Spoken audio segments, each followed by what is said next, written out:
La phrase qui m'a le plus hérissé le poil durant la période Coco Loco, c'est si tu le fais pas pour toi, fais-le pour les autres. Ah là là, cette phrase, je la supportais pas, je la supporte toujours pas. Je crois que le moment bascule pour moi, ça a été quand je suis allée voir mon ophtalmo. Elle avait un masque, elle avait une visière, et moi, je suis arrivée, j'avais mon masque. C'était la période où ça commençait.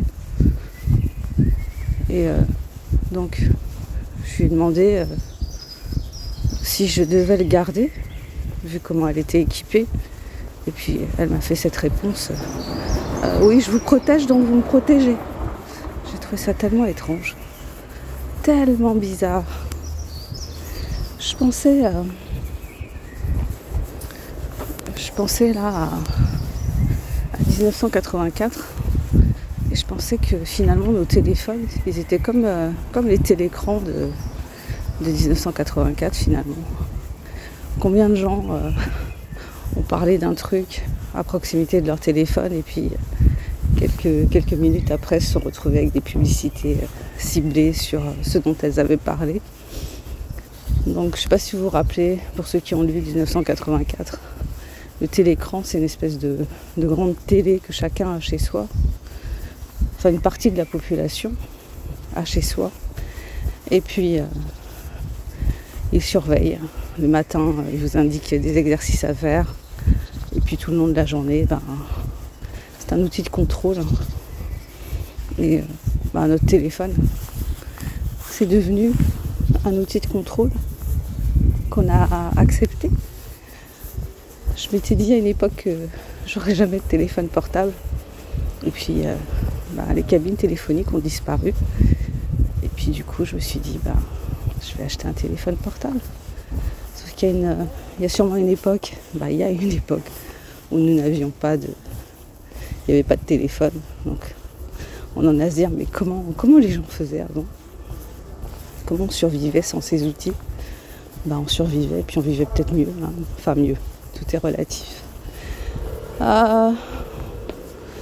Donc, en vrac, j'ai lu le premier tome de la série de Camilla Läckberg, La princesse des glaces.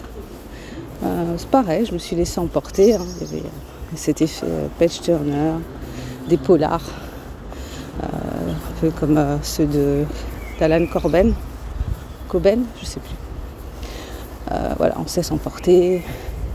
C'est des histoires qui s'entremêlent, l'histoire des personnages qui s'entremêlent. Il y a des courts chapitres en général. Il y a un rythme très, très soutenu. Donc du coup, ça emporte. L'histoire est glauque aussi, comme dans le dernier. Et je pense que ça doit être la marque de fabrique. Donc une jeune femme est retrouvée morte dans sa baignoire. Morte, elle se serait suicidée. Mais il y a un gros doute sur le suicide. Donc il apparaît qu'on l'a plutôt suicidée. Cette fois, j'ai découvert le coupable. J'ai joué à Chloé 2, j'ai découvert le coupable. Sinon, je poursuis l'écriture de mon roman Les Comploteuses. Ça se précise.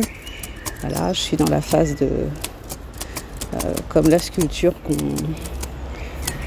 qui est grossière et puis que je suis en train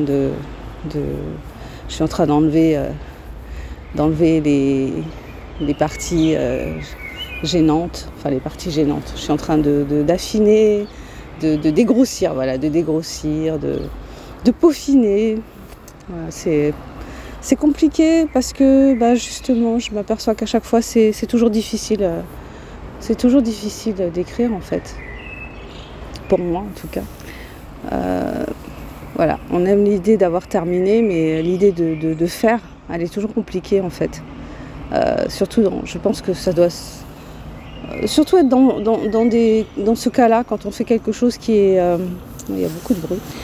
Quand on fait quelque chose qui est... qu'on décide de faire et qui demande de l'autodiscipline, je pense que c'est plus compliqué, j'imagine, je sais pas. Et puis, puis il y a le doute, et puis il y a la preuve sociale aussi, quand tu te dis, j'écris, mais est-ce que j'aurai des lecteurs? voilà, la preuve sociale, bon, des fois on a envie qu'elle soit là, des fois on s'en fout. Bah, voilà, c'est toujours une alternance entre des envies, des émotions, des sentiments. Mais c'est comme ça, je pense que c'est... Bon, bah, à chaque fois je revis la même chose, donc je pense que pour moi, bah, ça doit être le processus auquel il faut que je dois faire face à ce processus-là. Voilà, bah, que vous dire d'autre, bah, j'espère que vous allez bien, que vous êtes en forme.